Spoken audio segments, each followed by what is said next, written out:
कुछ लोगों ने पूछा कि आपकी सरकार ने हमारी 2% विड्रॉ कर ली। अगर बीजेपी में अगर मुसलमान रहता तो कर्नाटका बीजेपी को हिम्मत नहीं होती कि वो 2% को निकाल दे। ये ಬೇಡಪ್ಪ ಅವ್ನು ಗಲಾಟೆ ಮಾಡ್ತಾನೆ, ಅವ್ನು मुस्लिम ಪರವಾಗಿ ಅವ್ನು ನಮ್ಮ ಪಕ್ಷದಲ್ಲಿದ್ದಾನೆ, ಅವ್ನ ಬಗ್ಗೆ ಮರ್ಯಾದೆ ಕೊಡಬೇಕು करके रिजाइन नहीं किया होता तो अभी मैं शायद कर्नाटका का डीजीपी रहता। मैं तो कुछ जानने के लिए या कुछ पाने के लिए कुछ खोना भी तो जरूरी है ना। खो तो लिया, पाता हूँ कि नहीं पाता हूँ वो अलग बात है। वो मेहनत तो जारी है। किसी एक के हरकत से बहुत सारे दूसरे लोगों के ऊपर भी बाकी लोग शक्की नजरों से देखते हैं, मैली नजरों से देखते हैं। हमेशा दूसरों को, अच्छे लोगों को अपने सफाई देने का नौबत आ जाता है।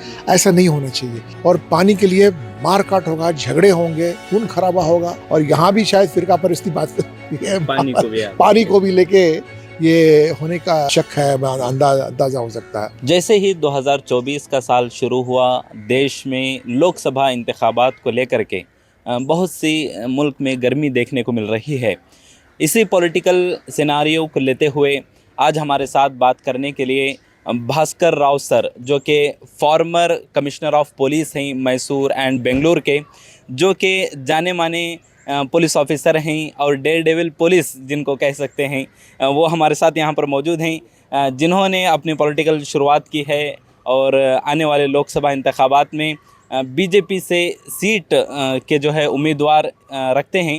तो इनसे हम जानेंगे कि इनके पॉलिटिकल क्या सोच है, आने वाले एजेंडास क्या होंगे और किस कॉन्स्टिट्यूंसी से ये उम्मीदवारी के लिए कंटेस्ट करने वाले हैं। तो भास्कर राव सर, आपका सालार में बहुत बहुत इस्तकबाल है। तो सबसे पहले सर, आपने अपने पॉलिटिकल करियर की शुरुआत आम आदमी पार्टी से की, अभी आपने बीजेपी ज्वाइन किया है। तो क्या इस बीच क्या हुआ कि आपने आम आदमी पार्टी से बीजेपी ज्वाइन किया? मैंने 32 साल की नौकरी निभाई है ऊपर वाले की दुआ से। ये 32 साल की जो नौकरी हमने निभाई, बहुत से सेंसिटिव पोजीशन में रह चुका हूँ और 2 जंग में भी एक रोल निभाने का मौका मिला। एक तो श्रीलंका के साथ जो 1986 में हुआ, उस समय मैं पुलिस ज्वाइन करने के पहले के पुलिस ज्वाइन करने में 2000 में प्रिस्टीना में था, मैं यूगोस्लाविया में, यहाँ से पीस कीपिंग मिशन लेकर गया था। उसके बाद में मैंने बहुत सारे सेंसिटिव जगह में ही काम किया है। मैं हुमसूर में था, हुमसूर जो कम्युनली सेंसिटिव है, मंडिया सेंसिटिव है, दावणगेरे में जब था उसी समय बाबरी मस्जिद का जो ढांचा गिराया गया 92 में।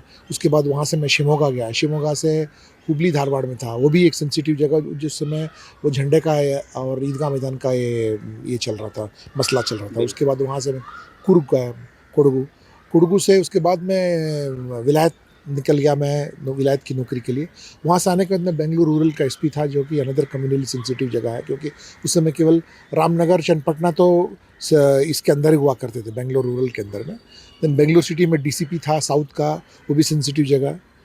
मतलब मैं आपसे यही कहना चाहता हूँ कि जहाँ जहाँ मुझे दायित्व या जिम्मेवारी दी गई अमन कायम करने के लिए, with God's grace and with good team work, मैं कहीं पर भी न मुसलमान का हो या हिंदू का हो, एक बूंद खून नीचे गिरने नहीं दिया हूँ।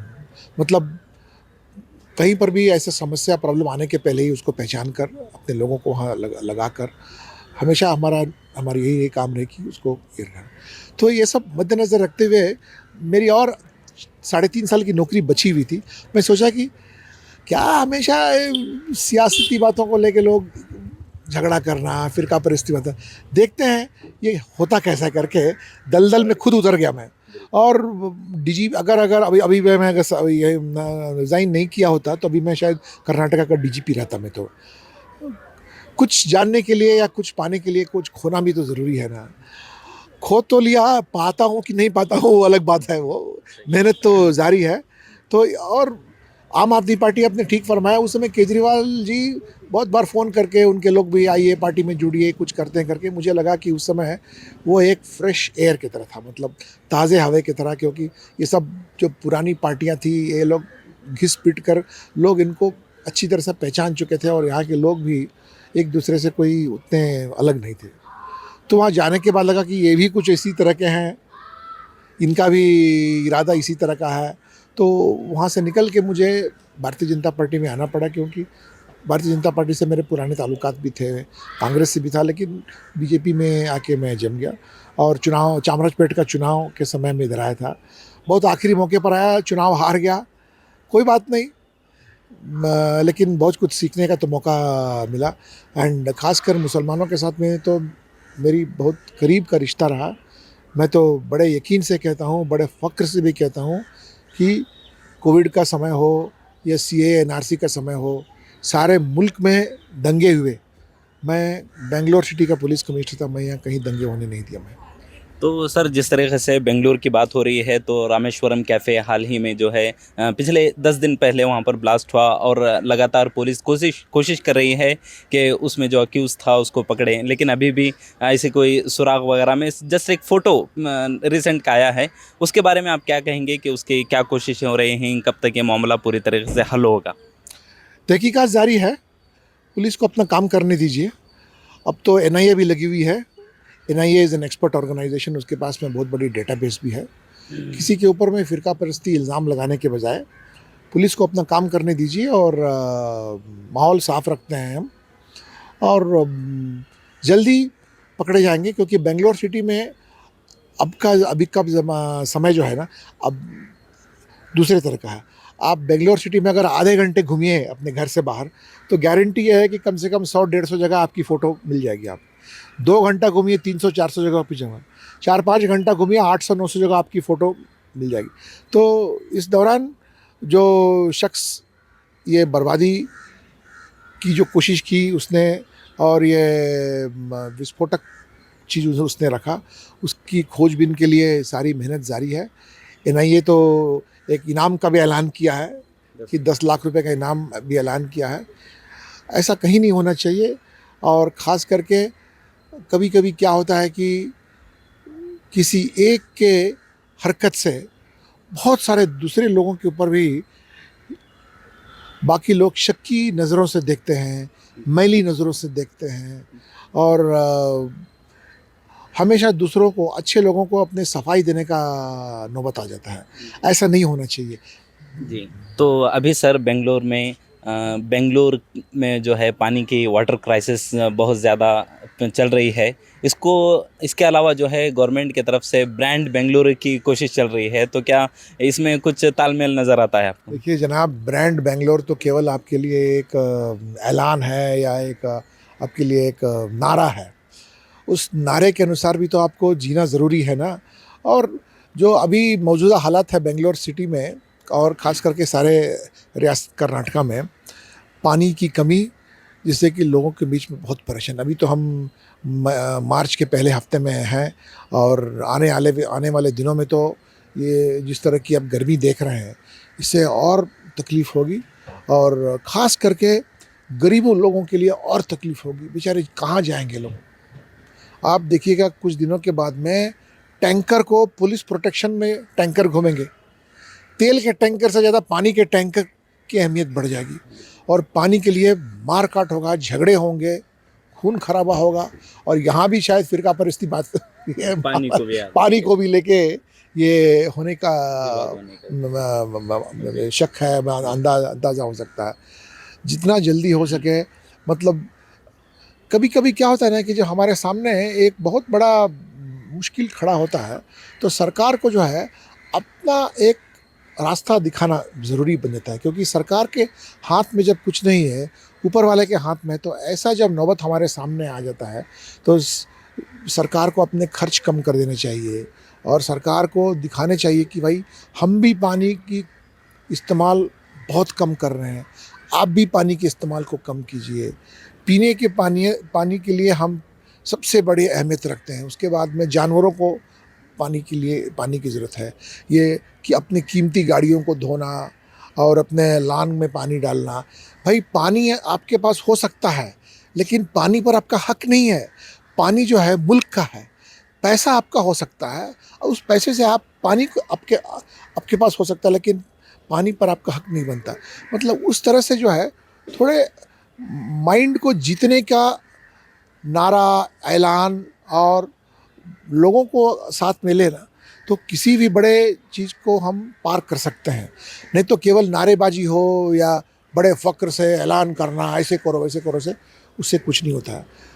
अखबारों में मैंने देखा कि जो कि 1.5-2 करोड़ के अपार्टमेंट जिसमें कि महीने में 60-70 हज़ार का ईएमआई जो भर रहे हैं, पास के मॉल में जाके उन्होंने हम मुँह हाथ धोना, टॉयलेट जाके आए और जिम जाके नहा के आए। मतलब ये कैसी नौबत आ गई मतलब बेंगलोर सिटी में। से तो अच्छा है अपने गांव में रहें और वहीं से वर्क फ्रॉम होम करें। लेकिन सरकार को इस चीज़ को अपने कंट्रोल में लेना है तो प्यार और प्रेम की लफ्ज़ों से ही लेना होगा। ये केवल गवर्नमेंट ऑर्डर से तो घटी, गवर्नमेंट ऑर्डर चाहिए लेकिन इसको मुकम्मल करने के लिए लोगों के साथ जुड़ के करना है। तो अभी जो है लोकसभा इंतखाबात हैं सर, उसमें क्या लगता है आप कहाँ से कंटेस्ट करेंगे? बीजेपी आपको कहाँ से टिकट देगी? और मैसूर जो है जिसको आप बेहतर तरीके से जानते हैं, वहाँ पर आपने जो है कमिश्नर के ओहदे पर वहाँ पर रहे हैं, तो वहाँ से एक बात आ रही है कि वडियार जो वहाँ के राजे हैं उनको सीट देने की बात खबरों में चल रही है, तो क्या लगता है आपको? देखिए, मैं तो अपने बारे में बता सकता हूँ। मैं मैसूर का रहने वाला हूँ और हमारे जो पूर्वज थे पुश्तैनी लोग, हम मैसूर के रहने वाले हैं हम लोग। वहाँ नंजनगुड़ नाम का एक तालुक है, वहाँ कड़ले नाम का एक छोटा सा गांव है, वहाँ के रहने वाले थे। वहाँ हम लोग रहते थे। वहाँ से उसके बाद मैसूर को आए। मैसूर में कट्टेमने नाम का एक जगह है, वो हमारा जो टाउन हॉल है गड़ियार खंबा, उसके सामने हमारी पुरानी इंस्टीट्यूशन है। हमारा फैमिली ऑलमोस्ट 300 साल से हम लोग वहीं हैं हम लोग।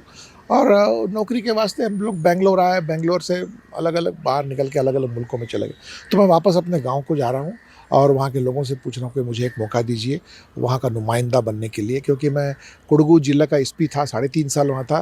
96 से लेकर 99 तक था। उसके बाद मैं बीच में वो क्या बोलते हैं आपको, हुंसूर में एएसपी था, मैसूर का पुलिस कमिश्नर था और एज ट्रांसपोर्ट कमिश्नर मैं बहुत से चेंजेस मैसूर के ट्रांसपोर्टेशन सिस्टम में लाया। एज KSRTC में जब था तो वोल्वो बसेस वहाँ ले। तो ये सब चीज़ को रखते हुए एक और बड़ा कैनवास के लिए मुझे मैसूर में आने के नौकरी के पार्टी को पूछा हूँ मैं। अब पार्टी के ऊपर निर्भर करता है कि मुझे सीट देगी या नहीं देगी। बहुत से लोगों का नाम चल रहा है और जो सबसे काबिल लगे पार्टी को, और पार्टी को भी क्या क्या उनकी अपनी मजबूरियाँ होती है, कास्ट कॉम्बिनेशन, सोशल इंजीनियरिंग वगैरह वगैरह। अगर उस बीच मुझे मौका मिला तो मैं समझूंगा कि मैं बहुत खुशकिस्मत हूँ। तो एक आखिरी सवाल सर, जिस तरीके से 2024 का इलेक्शन है उसको लेते हुए अगर बीजेपी पावर में आती है तो एक कम्युनिटी के दिल में जो है डर बना हुआ है कि बीजेपी अगर आएगी तो किस तरीके से उनके साथ ट्रीट किया जाएगा, और अपोजिशन भी ये कह चुकी है कि 2024 का इलेक्शन जो है आखिरी होने वाला है। इसके बारे में क्या है? ये सब जो है डर फैलाने वाले लोग ऐसी बातें करते हैं। हमारा जो कॉन्स्टिट्यूशन जो है बहुत मजबूत कॉन्स्टिट्यूशन है। कोई पार्टी कॉन्स्टिट्यूशन को हिला नहीं सकती है। और इस मुल्क के लोग जो हैं कोई एक ही तरह के लोग नहीं हैं।